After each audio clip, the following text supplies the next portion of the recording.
Welcome back to Coin Spyder, the channel where we uncover the hidden stories behind coins and banknotes from all over the world. Today, we're diving into two tiny pieces of metal that have been sitting in pockets, jars, and drawers for decades. The Malaysian 10-cent coins from 2001 and 2005.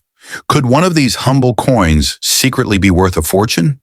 Could an everyday coin in your change one day fetch $159,000? Or even $183,000 at a record-breaking auction? Stay tuned, because by the end of this video, you'll know exactly what makes these coins special, where to sell them, and how collectors assign value. Picture this. You're cleaning out an old purse. You find a dull silver 10-cent coin dated 2005. You toss it aside without a thought. Months later, you read a headline. Malaysian 10-cent sells at auction for $183,000. Your heart stops. Could yours be the same type? It sounds like a dream, but in the world of numismatics, the study and collecting of coins, there have been many times when ordinary-looking coins have sold for eye-watering prices because of a rare error, a unique die variety, or an incredible backstory. That's why today's video is so important. We're not only comparing the 2001 and 2005 10-cent coins, we're also showing you how to tell if your coin is just a common piece of change or something truly special. Before we even dive into the background and design details of these Malaysian 10-cent coins, let's pause and think about what makes a small piece of metal so fascinating. Every coin you pick up has traveled through countless hands, across towns and cities, maybe even across continents, carrying invisible stories of daily life, trade, and culture.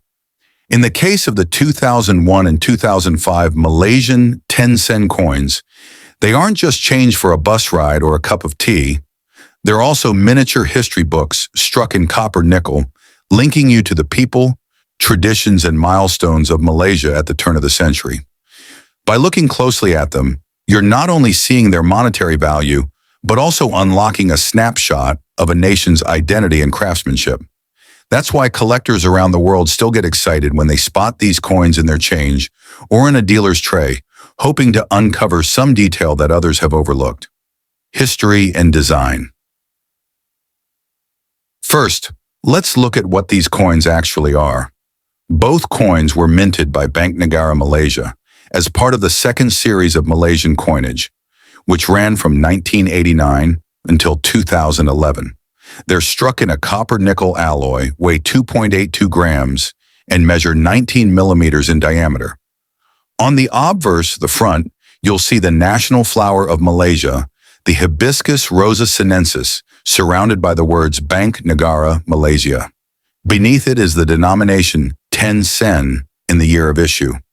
On the reverse, the back, you'll see a stylized image of the Kongkak board, a traditional Malay board game played with marbles or seeds. This design is unique to the 10 sen denomination of the series and celebrates Malaysia's rich cultural heritage.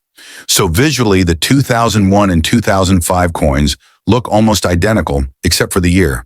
But could there be hidden differences that make one vastly more valuable than the other? Let's explore when you flip a Malaysian 10-cent coin and see that long wooden board with tiny holes. You're looking at much more than just a decorative image. That's a Kongkak board, a game that has been played across the Malay archipelago for centuries. Traditionally carved from a single piece of hardwood, Kongkak boards were once considered prized household items and even status symbols. Bank Negara Malaysia chose this design to highlight everyday culture and heritage on its smallest denominations. By putting Kongkak on the reverse, the mint reminded everyone that coins aren't just for spending. They're also miniature ambassadors of national identity. This background alone can make people look at their small change differently, wondering what stories it carries. Another factor that makes these coins interesting is the way Mintage numbers influence collectors. In some years, the mint produces tens of millions of coins. In other years, far fewer. The 2001 and 2005 10-cent coins both had large official mintages, but specialists still examine them for hidden varieties, unusual die cracks, or off-metal strikes. These micro-rarities can turn a coin from ordinary to extraordinary. Even though the typical example might only be worth its face value, an ultra-rare error or proof strike from the same year could, in theory, command thousands at auction. That's why collectors carefully weigh, measure, and inspect coins under magnification before dismissing them as common. Current real-world value. Before we jump into fantasy numbers, let's be completely honest. In normal circulated condition, both the 2001 and 2005 Malaysian 10-cent coins are common. Millions were minted. In everyday coin shops, they trade for their face value, about 10 cents or just a few US cents. But numismatics isn't always about face value. It's about rarity, condition, and demand. A coin can be common overall but have a tiny subgroup, an error variety, a misstrike, a double die, or a special proof issue that's worth hundreds or thousands of dollars. And this is where the imagination kicks in, hypothetical high values. Collectors love to speculate. What if you found a 10-cent 2001 coin struck in the wrong metal? What if a 2005 coin were minted with a double obverse error? Such one-of-a-kind pieces can, in theory, command enormous sums at auction.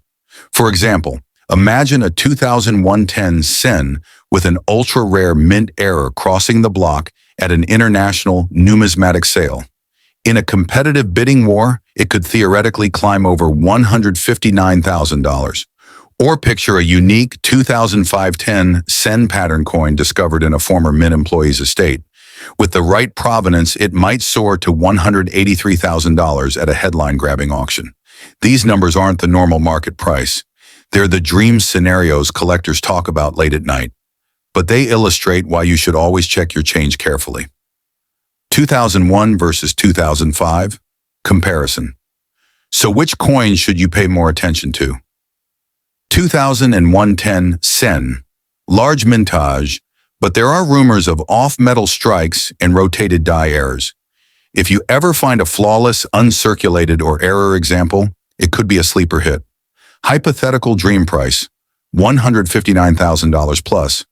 2005 10-cent, also a big mintage, but collectors whisper about a missing hibiscus die break variety. Again, extremely rare if it exists. Hypothetical dream price, $183,000. In day-to-day reality, both are equally common. But in collector fantasy land, the 2005 coin might edge out the 2001 in terms of headline-grabbing potential. That's why it's fun to compare them. Understanding collector demand and market trends. Another key factor after comparing dates is demand. Even if two coins are equally rare, one might spark more excitement simply because of a design quirk, a rumored variety, or a popular collecting theme. Over the past few years, there's been a growing interest in Southeast Asian coinage among collectors worldwide. This means that unusual examples of Malaysia's 10-cent coins, especially the 2001 and 2005 issues, could attract bids from outside the country if they're properly marketed. By keeping an eye on numismatic forums, Facebook groups, and online auction results, you'll start to see which coins generate the most buzz. That knowledge helps you decide whether to hold on to a coin, get it graded, or offer it at auction when interest peaks. Where to sell or appraise in Malaysia? If you think you have something special, where should you go? In Malaysia, you can start with MNP Auctioneers, Malaysia's premier auction house for collectibles. Bank Negara, Malaysia's museum and art gallery, which occasionally hosts numismatic events. Numismatic Society of Malaysia in Kuala Lumpur. Local coin fairs at Amcorp Mall, Petaling Jaya, or Central Market, Kuala Lumpur. You can also use online platforms like eBay, Carousel, or Shopee to reach international buyers. Always get an expert appraisal before assuming your coin is rare. Right now, there are auctions happening where rare coins from around the world are fetching staggering sums. Could the next headline be a Malaysian 10-cent? Could someone watching this video hold the key to a discovery that shocks the numismatic community? If you have a 2001 or 2005 10-cent coin and you're curious about its potential, drop a comment below. Tell us the date, the condition, and any unusual features you notice. Our community loves to discuss and help identify coins. If you enjoyed this deep dive, make sure you subscribe to Coin Spyder right now. Hit the bell icon so you don't miss our next video on hidden treasures and everyday change. Give this video a thumbs up, share it with friends who love coins, and leave a comment with your own coin stories. Who knows, your coin could be the star of our next episode. Together, we're building the biggest coin collecting community on YouTube. So subscribe, like, comment, and share. And let's keep exploring the fascinating world of coins.